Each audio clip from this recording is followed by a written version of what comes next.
मनोज जरांगेंना मुंबई मोर्चा काढण्यास हायकोर्टाची मनाई, तर नवी मुंबईत मोर्चाची परवानगी देण्याची सरकारला मुभा। कितीही आडखाटी आणली तरीही मागे हटणार नाही, हायकोर्टाच्या निर्णयानंतर जरांगेंनी आंदोलनावर ठामपणे व्यक्त केलं मत।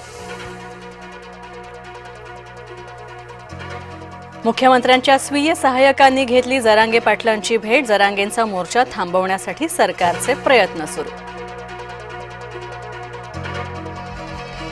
शांतता हवी असल्यास युद्धासाठी तयार रहा, संरक्षण प्रमुख अनिल चौहान यांनी केलं वक्तव्य।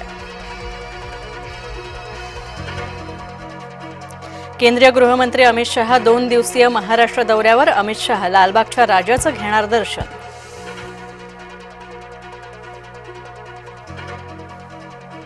भंडाऱ्याचे पालकमंत्री बदलले, पंकज भोयर भंडाऱ्याचे नवे पालकमंत्री म्हणून नियुक्त, संजय सावकारेंच्या जागी पंकज भोयर यांची नियुक्ती।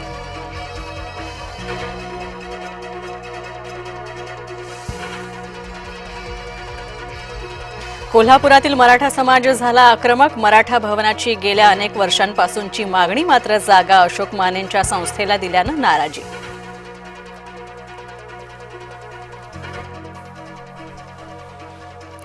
बोगस शालार्थ, कोल्हापुरातील मराठा समाज आक्रमक, मराठा भवनासाठी झाला आक्रमक।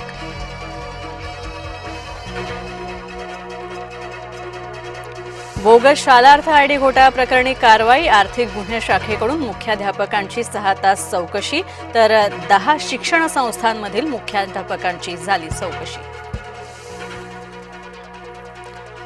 धाराशिवमध्ये स्मशानभूमीच्या वादातून राडा, 2 गटामध्ये तुफान राडा, पोलीस गाड्यांवरूनही केली दगडफेक, दगडफेकीमध्ये 4 ते 5 पोलीस कर्मचारीही झाले जखमी।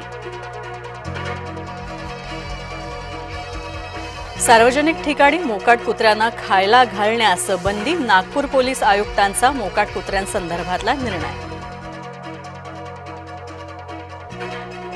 वनतारामधील वन्यजीव तस्करीच्या आरोपांची होणार चौकशी, प्राण्यांचा गैरवापर, मनी लॉन्ड्रिंगच्या आरोपांची घेतली गेली दखल।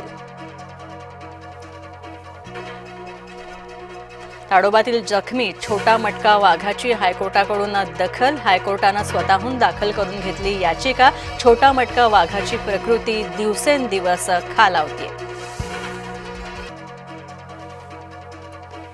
सैनिक स्कूलमध्ये निकृष्ट जेवण दिल्याचा आरोप, चिखलदऱ्याच्या दीपशिखा गुरुकुलमधला प्रकार, मुख्याध्यापकांनी आरोप फेटाळले। गोंदियामध्ये लाडकी बहीण योजनेचा गैरफायदा, 32,863 कुटुंबातील 2हून अधिक महिलांनी गैरफायदा घेतल्याचं उघड।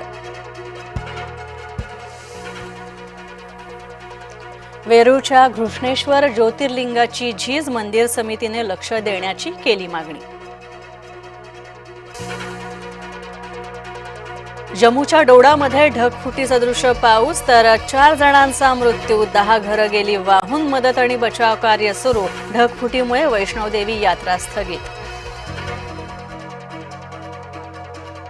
वैष्णोदेवीमध्ये भूस्खलन, अनेक जण जखमी झाल्याची माहिती, खराब हवामानामुळे वैष्णोदेवी यात्रा सुद्धा ढकलली पुढे।